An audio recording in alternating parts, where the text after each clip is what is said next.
கோவை மாவட்டம் மேட்டுப்பாளையம் சாலை துடியலூர் அருகே சேலம் ஆர்ஆர் பிரியாணியின் புதிய கிளையை அதன் நிறுவனர் ஆர்ஆர் தமிழ்ச்செல்வன் திறந்து வைத்தார்.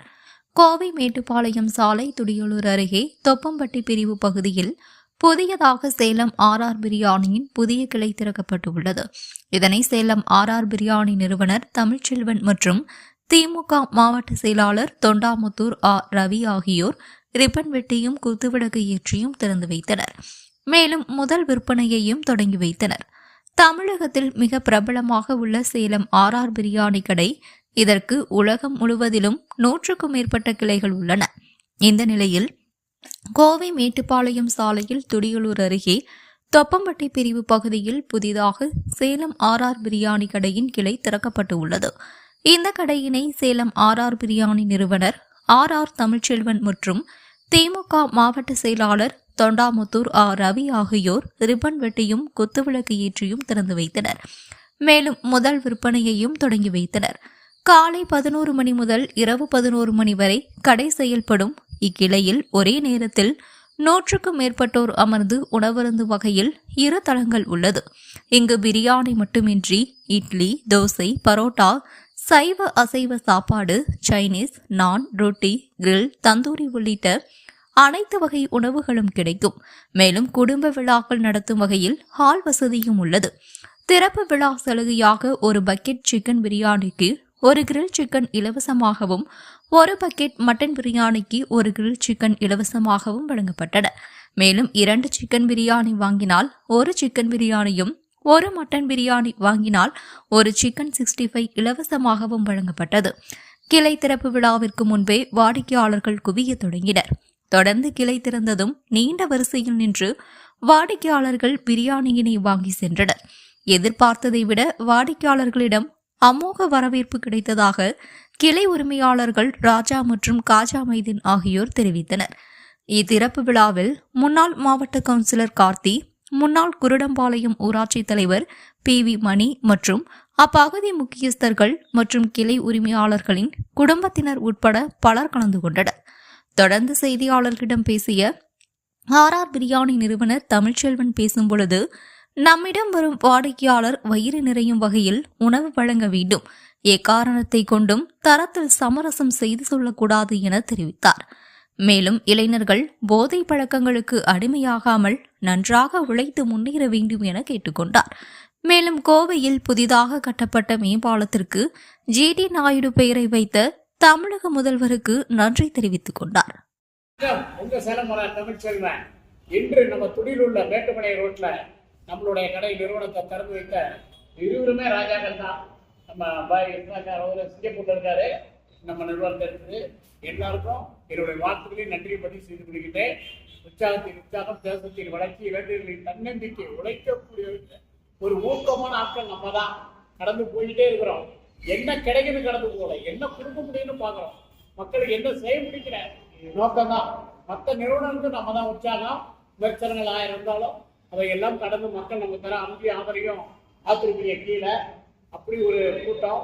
அவங்களுக்கு எல்லாம் நம்ம பொறுப்பாளர்களுக்கு நன்றியை தெரிவித்து இந்த துறையில் உள்ள இந்த நிறுவனத்தோட இல்லாமல் இந்த பல கிளையில புகைப்படத்துல நாங்களும் வந்திருக்கு.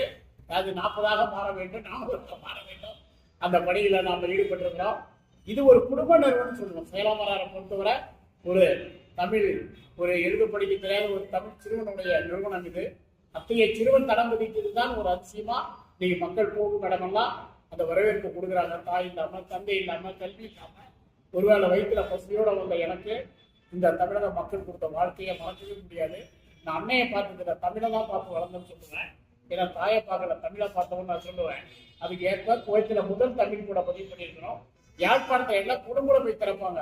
யாழ்ப்பாணத்திலையும் முள்ளிவாய்க்கால், புதுக்குடியிருப்பு இங்க எல்லாம் நம்ம நிறுவனங்களை மட்டக்களப்பு நிறைவேற்றி இருக்கிறோம். யாழ்ப்பாணத்துல முதல் கிளைய ஒரு தமிழனா போய் நம்ம தான் திறந்தோம். இப்போ மற்ற நிறுவனங்கள் வர ஆரம்பிச்சிருக்கிறாங்க. நான் போட்ட விஜய் பாதை, அந்த பாதையில பல பேர் யாழ்ப்பாணத்தை நோக்கி பயணிக்கிறாங்க.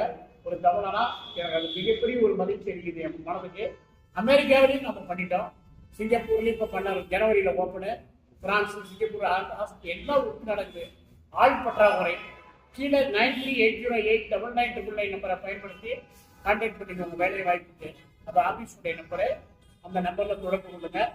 இந்த ஆதரவுக்கு என்றைக்கும் தரத்தியம் நிறுவனம் நடத்தக்கூடியவர்களுக்கு சொல்லுவேன், இந்த மக்களுடைய ஆதரவைய இந்த ஆதரவை வந்து நம்ம ஈஸியா எடுக்கக்கூடாது. அவங்க மனசையும் வயிறையும் பார்க்கணும். மனசு எப்படி பார்க்கறது? பில்லு பகிர்ந்து கூடாது. வயரை எப்படி பார்க்கறது? நிறைய அளவு இருக்கணும். ஆமா, அவங்க கொடுத்த வாழ்க்கை இல்லையா, ஆறாறு போனா நிறைய சாப்பிட்டு வரலாம் அப்படிங்கிற பேரையும் புகழையும் சேருங்க. நம்ம குடும்பமும் குழந்தைகளும் தன்னால நல்லா இருப்பாங்க. ஏன்னா அந்த வயிறு வாழ்க்கும் போது நமக்கு எந்த துன்பம் துயரம் துரோகங்கள் இருந்தாலும் மறைச்சு போயிடும். அந்த ஆசிரியத்தோட கடையை நடத்துங்க. ஆமா, தன்னால நல்லா நிறையும் வரைங்க. மனசையும் வயிறையும் நம்ம நம்பனா கல்லா நம்பிடும். கல்லா நம்பணும் நம்ம நினைக்கக்கூடாது. அவங்க மனசையும் வயிறையும் நம்பணும்னு நான் சொல்லுவேன். அவங்க ஆசிர்வாதம் நம்ம குடும்பம் கூட அவங்கள பாருங்க. நம்ம ஒரு ஹோட்டலுக்கு போனா எப்படின்னா நம்மளை உபசரிக்கணும், எப்படின்னா அவங்க சர்வீஸ் பண்ணியிருக்கணும், எப்படின்னா தூய்மையா இருக்கணும், தரமா இருக்கணும், பில்லு நியாயமா இருக்கணும், நம்ம எதிர்பார்ப்போம் இல்லையா? அதே கடமை தான் மக்களுக்கு நம்ம செய்யணும் தான் சொல்லுவா. அதை நிச்சயம் செஞ்சுட்டு இருக்கிறாங்க. செய்ய போய் தான் எவ்வளவு ஆதரவு அன்பு நமக்கு இருக்குது. இருந்தாலும் என் கடமையா அதை சொல்ல விரும்புறேன். இது ஒரு மக்கள் நிறுவனம்னு சொல்லுவேன். தமிழுடைய நிறுவனம். இந்திய அளவில் பார்த்தா நாங்கள் தமிழர்கள், தமிழ்நாட்டுக்குள்ள பார்த்தா நான் சேலம் மாவட்டம். ஆமா, இந்தியா தாண்டி போயிட்டா நாங்க இந்தியர்களா இருக்கோம். அதுதான் நம்ம என்னைக்கு பிறந்த மண்ணையும் மொழியும் மறக்கவே கூடாது நான் சொல்லுவேன். அதுக்கேற்ப வெளிநாடுகளில் எந்த அளவுக்கு தமிழ் பெயர் பழகி வைக்க முடியுமோ அந்த நாட்டு சட்டத்திற்கு உட்பட்டு போராட்டம் நடத்தி நான் வைத்துக் கொண்டிருக்கின்ற. அதுதான் நான் கைமாறு செய்ய முடியும் சட்டத்திற்கும் மண்ணுக்கும். அதே போல இளைஞர்களுக்கு ஒன்று சொல்லுவேன், மிக ஈடுபாடோடு இருக்க தொழில உங்க கையில் ஆயுசு இருக்குது. 20 வயசுல ஒரு முயற்சி பண்ணி 30 வயசுல ஒரு முயற்சியை பண்ணிட்டு தோத்துட்டு எடுக்கக்கூடாது. அது தோல்வி அல்ல, சிறு பிழை. அதை சரி செய்து இளைஞர்கள் போக வேண்டும். நல்ல பாதையில, நல்ல ஒழுக்கத்தோட, நல்ல உணவு முறை. இன்னைக்கு எவ்வளவு இளைஞர்கள் சிறு பிள்ளைகள்லாம் மதுவுல ஈடுபட்டிருக்காங்க. மிக வருத்தமா இருக்கு. நிறைய ஹாஸ்பிட்டல் இன்னைக்கு சர்ஜரி ஹாஸ்பிட்டல்லாம் பாக்குறோம். எவ்வளவு கிட்னி நெல்ஸ் பயிர்கள்லாம் பாக்குறோம். எவ்வளவு சுத்தம். எல்லாத்துக்கும் காரணம் அந்த மது பழக்கம், இரவு லேட்டா சாப்பிட்ற உணவு பழக்கம். எனக்கு ஹோட்டல் இருந்தாலும் அதை தைரியமா சொல்றேன், நேரத்துல சாப்பிடுங்க. ஆமா, உடம்பு பார்த்துங்க. மது பழக்கத்திலிருந்து முடிந்த அளவுக்கு இன்னைக்கு நம்ம மீண்டு வந்தாகணும். இன்னைக்கு எல்லாம் நாட்டில் வந்து இந்தியர்களை நம்பி நம்ம வேலை செய்யக்கூடிய நிலையில தமிழ்நாடு இருக்குதுன்னா பார்த்துக்கணும். நம்ம எந்த நிலையில இருக்கோம்னு ஆரோக்கியமும் முக்கியம். மக்களும் நீங்களும் ஆண்டவரும் கொடுத்த தமிழ் மக்கள் கொடுத்த வாழ்க்கை கைமாற அப்பப்போ ஆஃபர் அறிவிக்கிறேன்.